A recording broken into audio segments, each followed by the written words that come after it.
Spottedleaf's Heart, Chapter 7. Spotted Paw woke early from dreams filled with flashes of gray and white fur, Thistleclaw's sweet scent, and threatening shadows that loomed from the undergrowth. She stood up and tiptoed out of the den. Outside, the sky was soft and milky like the underside of a dove's wing. Dew laced the grass, and Spotted Paw left neat wet footprints as she padded across the clearing. She could just make out the golden tabby shape of Lionheart sitting on the other side of the gorse, guarding the sleeping clan. "You're up early," commented Featherwhisker, stepping out of the ferns. He tipped his head to one side and steadied her with his bright amber gaze. "Is something wrong, Spotted Paw?" Spotted Paw looked down at her toes, studded with shining droplets of dew. There was no way she could tell him about Thistleclaw visiting the dark forest. That would bring all kinds of trouble. After all, Thistleclaw hadn't done anything wrong, had he? For a moment, Spotted Paw recalled Goosefeather's strange comment that she loved finely and had a foolish heart. Was this what the old cat had been talking about? "Spotted Paw, what is it?" Featherwhisker patted over and rested the tip of his tail on Spotted Paw's flank. "Are you sick?" Spotted Paw shook her head. "No, I'm fine. I had some strange dreams. That's all." "I heard you ran off from battle training yesterday," Featherwhisker commented gently. "Tiger Paw gets too rough sometimes. He needs to remember to keep his claws sheathed when fighting his clanmates." "But we won't always be fighting our clanmates, will we?" Spotted Paw argued. "One day I'll be fighting a real enemy, and I'll have to use my claws and teeth and everything I've learned just to survive." Featherwhisker looked concerned. "Warriors face many challenges, but the warrior code protects them, Spotted Paw. No cat should ever be killed, even in the heat of battle. We fight to defend our borders, not maim the cats on the other side."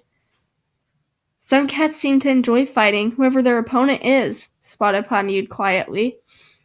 Battles are only a small part of our lives," Featherwhisker went on. "A true warrior has more love in her heart than hatred. Love for her clanmates, for the forest that shelters her, for the prey that feeds us all." The brambles around the warrior's den rustled, and cats started gathering beneath the high ledge. Tiny Swats walked among them, choosing cats for the dawn patrol. Spotted Paw blinked in alarm as Stormtail emerged from the brambles. The warrior had lost weight, and he looked unsteady on his paws. The first thing he did was walk over to the heap of soaked moss outside the elder's den and drank deeply, as if he had not seen water for a moon. Spotted Paw padded over to him. "Are you feeling all right, Stormtail?" he mewed. Stormtail turned to look at her, his eyes bleary and ringed with sleep. "I'm fine," he rasped, but Spotted Paw noticed that his muzzle was dry and his breath smelled like crow food. "I don't think you are," she meowed. "Why don't you see Featherwhisker? I think you might be sick." Stormtail lashed his tail. "Don't fuss. There's nothing wrong with me." Bluefur overheard and came over. "My father knows if he is sick or not," she told Spotted Paw. "Leave him alone. The patrol is ready to go." She nodded to Stormtail, who followed her to the other warriors. "I want you to head up past Snake Rocks and follow the border along the Thunder Path," Tawny Spots ordered. "We've chased off a couple of rogues there recently, and I want to be sure they haven't come back. They don't look dangerous, but our territory is full of prey at the moment, and they might see it as easy pickings. Speckletail, you take the lead." The tabby she-cat nodded and trotted toward the gorse tunnel, with the rest of the patrol bunched at her heels. Spotted Paw wished as Stormtail stumbled, but he gathered himself up and vanished into the gorse on Bluefur's heels. His flanks were so pinched and bony that Spotted Paw could see Bluefur's haunches clearly on either side of Stormtail's lean shape. She watched as the gorse stopped quivering behind the cats, then turned and padded into the medicine den. Featherwhisker was starting to pile of tansy leaves, and the air smelled green and fragrant. The space seemed larger now that Goosefeather had finally agreed to move to the elder's den, and his ragged nest among the ferns had been cleared away. "I think Stormtail is sick," Spotted Paw blurted out. The medicine cat put down the leaf he was unfurling and looked at her. "What makes you say that?" "He's not walking properly, his muzzle is dry, and his breath smells bad, and he drank nearly all of the water from the elder's moss before he went on patrol. I don't know if he's eating either. He's so thin." Featherwhisker's eyes darkened. "You're right. I noticed he was looking rather bony, but I assumed he had an upset stomach and not wanted to bother me. But if his muzzle is dry and he's that thirsty, he shouldn't have gone on patrol, that's for sure. Do you know where they were headed?" Up past Snake Rocks, to the Thunder Path. Right. I'll go after them and bring Stormtail back. Thanks for letting me know, Spotted Paw. Feather Whisker was halfway through the ferns when there was a commotion in the clearing and a pale gray shape bundled into him. Whoa there, One Eye! Feather Whisker meowed. What's the rush? The she-cat bounced back on her haunches. I've got a thorn in my eye, she spat. It caught me as I was coming out of the den. Would you believe it? Okay, let me take a look, Feather Whisker mewed, and he guided One Eye to the little space outside his den. The she-cat lurched beside him, letting out a little moan of fear. Spotted Paw felt her belly flip over. White Eye was already blind in one side, but it was her good eye that was closed and weeping from the thorn scratch. Feather Whisker gently pried open her eyelid. The thorn isn't there now, thanks Starcloud. Let me bathe it in some marigold, and then you should be fine. White Eye snagged with relief. I'm so scared of losing that one as well, she murmured. The medicine cat stroked her shoulder with his tail. I would be too. He looked over White Eye's head at Spotted Paw. Can you get Stormtail, please? I want to treat White Eye first. Of course! Spotted Paw jumped up and pushed her way through the ferns. Thrushpelt was washing his chest outside the warrior's den. Hey, Spotted Paw, he called. You need to clean out the elder's den today, remember? I'll do it later, Spotted Paw called back. I have to do something for Feather Whisker first. Thrushpelt narrowed his eyes. You're not his apprentice. This is really important, Spotted Paw snapped. Stormtail's sick. She brushed past her mentor and hurtled through the gorse tunnel. As she plunged into the trees above the ravine, she flashed back to her dream of fighting for her life in a dense shadow forest, and for a moment her paws froze. As she shook herself, she was in her own territory now, and there were no enemies here, just a sick warrior who needed her help. She raced along the path that led past Snake Rocks and skidded to a halt at the edge of a thick swath of brambles. She could hear monsters rumbling along the thunder path on the other side. She swiveled her ears, trying to pick up the sound of the patrol. A crackle of twigs made her spin toward Two-Leg Place and struggle through the long grass around the edge of the brambles. She burst through a clump of dead bracken and came face to face with Thistleclaw. Spotted Paw, are you looking for me? He meowed. She shook her head. No, Stormtail. Is he with you? She peered past him. Blue Fur was renewing a scent marker on a crooked oak tree. What are you doing here, Spotted Paw? You're not on this patrol. I need to find Stormtail, Spotted Paw panted. Feather Whisker sent me to get him. Out of the corner of her eye, she saw Thistleclaw's eyes darken. You're looking for Stormtail? Meowed Speckletail, joining them. She glanced over her shoulder. I thought he was behind me, but he seems to have disappeared. He must have stopped to check the scent marker beside the thunder path, Blue Fur mewed. Actually, I've just done that, mewed Rosetail, popping up from a clump of grass. Where is he gone? Muttered Speckletail. We have to find him, Spotted Paw cried. She plunged past the warriors and followed the trail they had left, marked out by fresh scent and evidence of broken twigs and crushed grass. Behind her, she heard Speckletail ordering the rest of the patrol to spread out and look for their clanmate. Spotted Paw paused at a spot where the trail seemed to separate and opened her muzzle wide to taste the air. The breeze carried the faintest tang of a rank, stale scent. Spotted Paw tensed. That's Stormtail!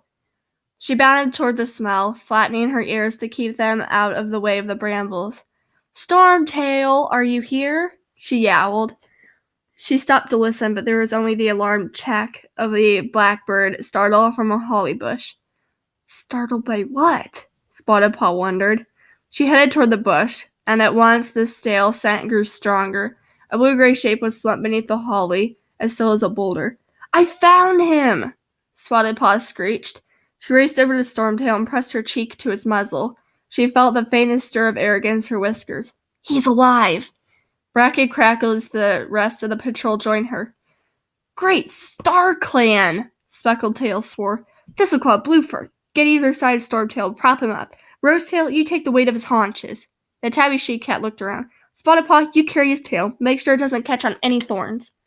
Spotted Paw nodded and picked up the warrior's heavy tail in her jaws. The other warriors clustered around him and boosted him to his paws. His head hung down and his eyes stayed closed. but at least he was breathing, ragged, gasping breaths that made his scrawny flanks heave. It seemed to take a moon to get Stormtail back to the camp, with every root and tendril snagging his limp paws or clutching at his drooping muzzle. When they reached the top of the ravine, Speckletail ordered Spotted Paw to run ahead and tell Featherwhisker no they were here. The medicine cat had already prepared a nest of soft moss with more soaked moss close by for Stormtail to drink. The warriors eased the sick cat carefully through the ferns and laid him down in front of Featherwhisker, whose eyes were darkened as he studied Stormtail's limp shape. "He has a thirsting sickness," he murmured, and Spotted Paw pricked her ears, straining to hear from the back of the cluster of the warriors. "I cannot cure it, but I can make him more comfortable." The medicine cat tucked Stormtail's legs under him and pushed the soaked moss against his muzzle. The warrior stirred and lapped feebly at the touch of water. Bluefur crouched beside him. "You're safe now," she whispered.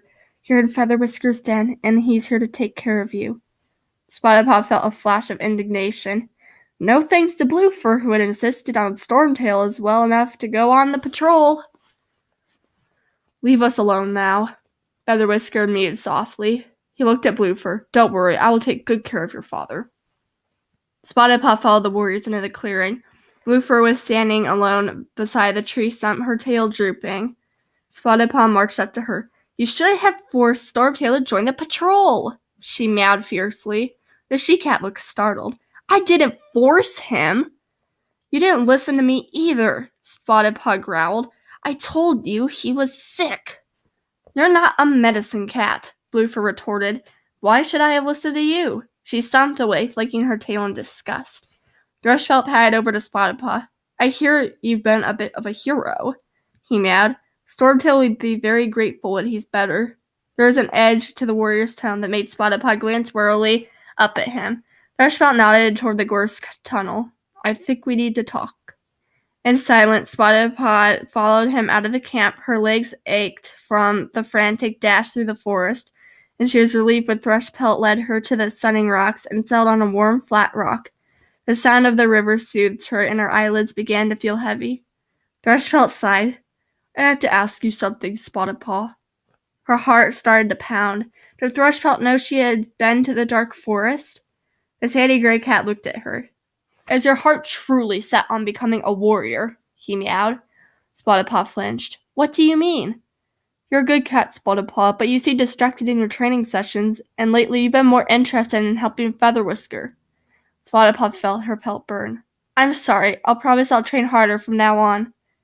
Thrushpelt shook his head. "Spotted Paw, would you like to become Featherwhisker's apprentice instead?" She stared at him in astonishment. "What?" "Would you like to train as a medicine cat? I've seen how good you are recognizing the herbs, and you probably saved Stormtail's life today. I know Featherwhisker has asked you before, and I want you to know that it would be okay. I like having you as my apprentice, but if your heart lies elsewhere, then I won't stand in your way." Spotted Paw opened and closed her mouth like a fledgling waiting for food. I don't know what to say," she stammered. Her mentor tilted his head to one side. "Think about it," he urged. "But remember that if you become a medicine cat, it would mean giving up more than just your warrior training. Very few cats can make the commitment that Featherwhisker has.